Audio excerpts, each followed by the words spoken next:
রাজধানী নব অঙ্গীকার ক্লাবের শিশু উৎসব উপলক্ষে এক স্বেচ্ছায় রক্তদান শিবিরের আয়োজন করা হয়। এই শিবিরে উপস্থিত ছিলেন রাজ্যের মুখ্যমন্ত্রী ডক্টর মানিক সাহা, কাউন্সিলর শম্পা সরকার চৌধুরী, মণ্ডল সভাপতি শ্যামল সরকার, ক্লাব সেক্রেটারি দেবদাস বক্সি সহ অন্যান্য বিশিষ্ট ব্যক্তিত্বরা।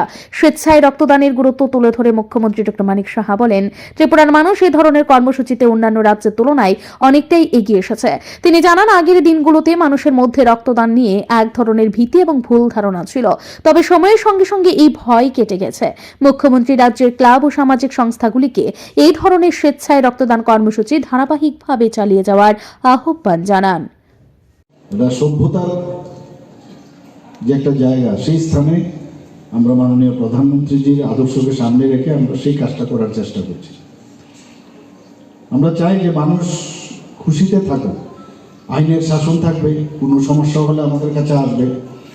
আমি তো প্রায়ই যখন আমি টিভির মধ্যেও আমি দেখি যে কোনো জায়গার মধ্যে কিছু হচ্ছে, হয়তো আমার কাছে খবরটা আমি আসেনি, টিভির মধ্যে আমি দেখে আমি সাথে সাথে আধিকারিকদের আমি ফোন করি যে কি হয়েছে বিষয়টা দেখুন তো, এবং ইট ওয়ার্কস।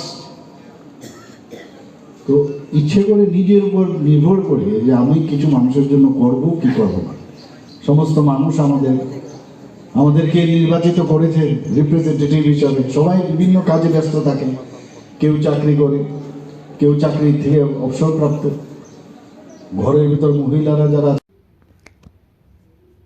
শিশু উৎসবের সঙ্গে রক্তদান কর্মসূচির এই মিলন উৎসব রাজ্যের মানুষকে মানবিকতার বার্তা দেয়। ক্লাব কর্তৃপক্ষ জানিয়েছে, ভবিষ্যতেও এই ধরনের জনসচেতনতামূলক কার্যক্রম অব্যাহত থাকবে। ব্যুরো রিপোর্ট, ঋদ্ধি নেটওয়ার্ক।